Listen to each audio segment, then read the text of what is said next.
Hey guys, Alan from CrewFire here, and today I'm going to be answering some questions from an entrepreneur named Dan Kesterson. Dan Kesterson is the founder of YouthRunner.com. It's a magazine. It's targeted towards youth in the running space. I guess obviously enough from the title. And Dan is interested in ramping up a brand ambassador program to promote his media company, but then also to provide as a service to other potential advertisers in for his magazine, so he could be able to sell brand ambassador campaigns to his potential clients. So it's another advertising product essentially that he can offer. And so this is something that we see a lot at CrewFire. We see a lot of agencies or service providers that are interested in managing brand ambassador campaigns on behalf of their clients. And it's a great use case. It's a really powerful tool in any advertiser or marketer's arsenal. And so we really want to support that as much as possible. So this series of questions will relate to brand ambassador marketing from the agency perspective. So in this first question, Dan writes, how do you pitch a brand on brand ambassador marketing? And to answer that question, I think about the key points. First, okay, three things. I think about the mindset that you want to have when pitching. Talk about the key points that you want to hit when you're pitching. And then broadly, I think about some of the elements of influence that go into really pitching or selling anything. And so we'll talk about those 3 points. So the first is the mindset. And very broadly, what I think about selling anything, a lot of times as the creator or the entrepreneur or the product or service maker, provider, we think about our solution. We think about ourselves. We talk about what we offer, the features of our product or the features of our service. But really, the prospect isn't buying a feature set. They're not buying a product. They're buying a solution to their problem. And that's a key thing to keep in mind.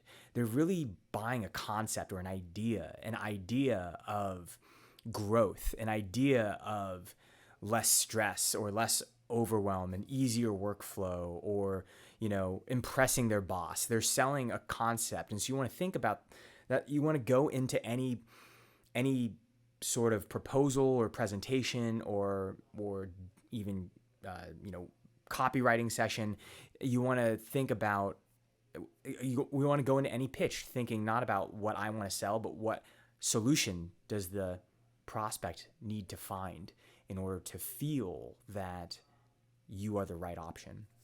And so think of in terms of their challenge. What is the problem they face, and how will your solution solve it? What are the problems? And that leads us to the second thing we want to talk about here, which is the key points that I touch on when I convey the importance of brand ambassador marketing. And it helps to really believe this stuff. And I've seen the power of this.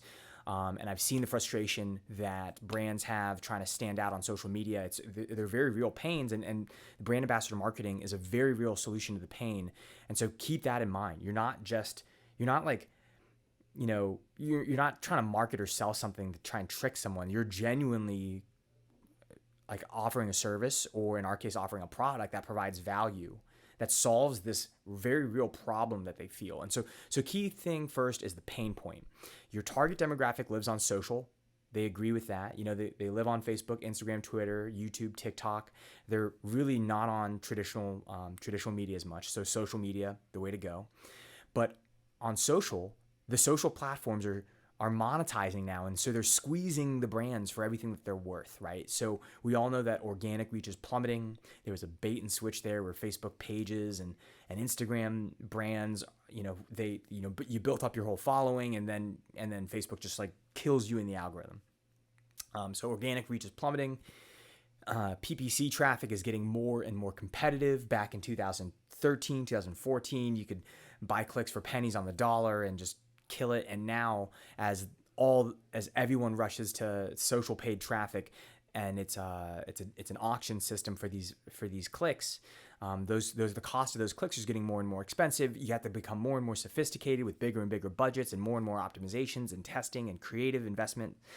And the challenge of getting attention on social media is growing. So what is the answer? And it turns out that in the social media age, word of mouth was always the most important thing. If you have a great product and a great service, word of mouth will fuel your growth. But in the social age, word of mouth is even more effective.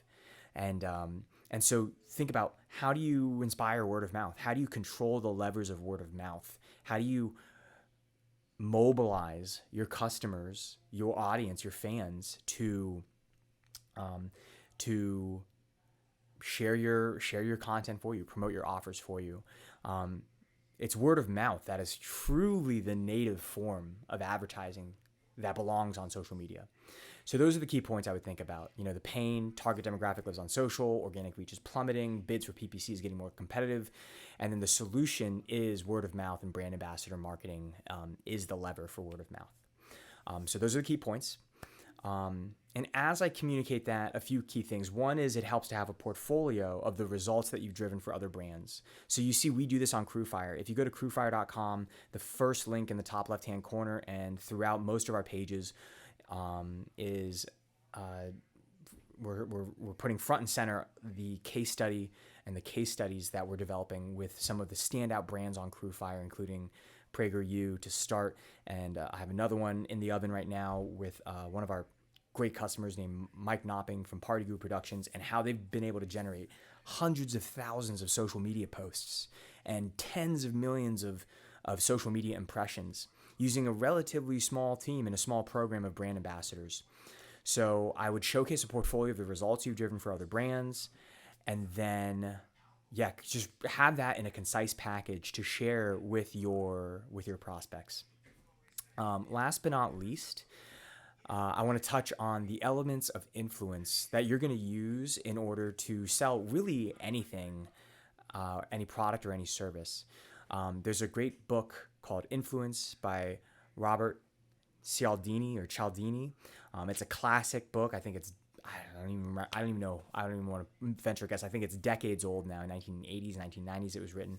And since then, it really sparked this entire field of behavioral economics, which is the psychology of getting people to take action, and what goes into the psychology of business and psychology of marketing and sales. So behavioral economics is the field. Influence by Robert Cialdini is one of the kind of Bibles that sparked that movement. And in Influence, Cialdini, I don't know how to pronounce his name, but he outlines a few of the things that you want to touch on that can trigger influence in a prospect's psychology. And so you think about the power of understanding these and then baking these elements into every component of your copy, every component of your website, your marketing materials, your sales conversations, and everything you do. I mean, like in any prospecting relationship that you have, you can touch on some of these things. I don't have all of them written out here, but I have the few that I think make the most sense in this case. So social proof is one. Like when you see a line out the door at a restaurant, you see two restaurants. You're hungry for lunch. You're looking at two different restaurants. You don't know anything about either of them. Price points similar, same even kind of genre of cuisine, if you will. One of them has a line at the door, and one of them is empty.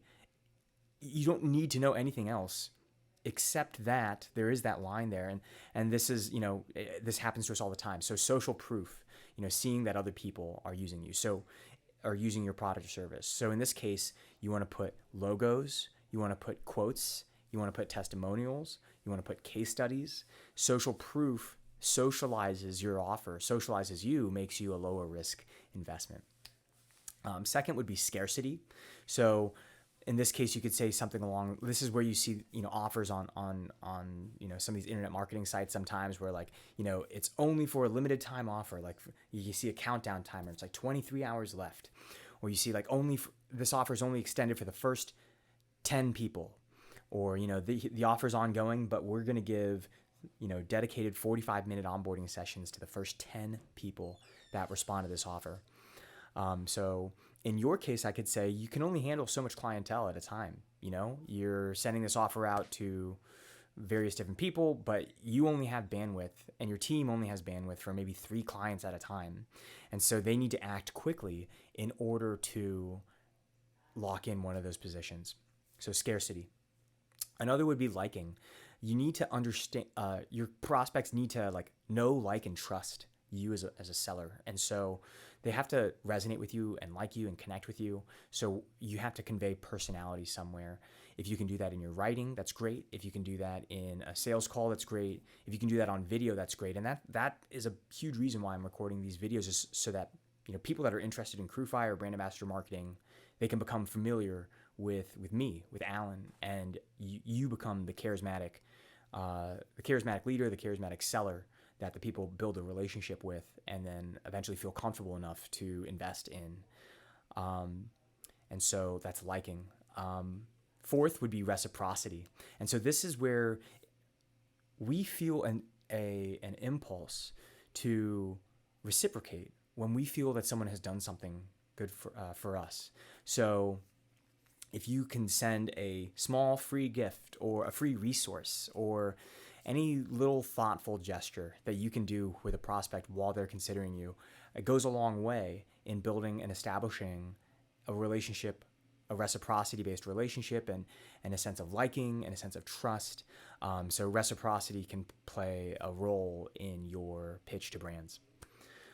Last but not least, and this will conclude the video. This is a little bit longer than I normally go, but yeah, there's a lot to talk about here. But I would say expertise, and again, that goes into this video. Why I'm doing this video, when I record these videos, I'm able to communicate the expertise and the knowledge and the understanding that I have in a way that, if people just see my offer, they might not necessarily trust me from just some random person behind a keyboard, doing God knows what. But instead, I'm a human that they can see, relate to, maybe like and vibrate with, hope so. And but then also display my expertise, display my thoughtfulness on the topic. And that, obviously, that thoughtfulness will play into the product that I create or the service that you provide. So having some way to show your expertise, showcase your expertise, whether in blog posts or case studies or YouTube videos, I think is a great way to present brand ambassador marketing, great way to present your services and your products, whatever they are. So check those out. Hope those were helpful. If you have any questions, feel free to drop them in. Go to crewfire.com/ask, and I'm happy to address any questions that any of you guys have. Again, my name is Alan, and thanks for watching.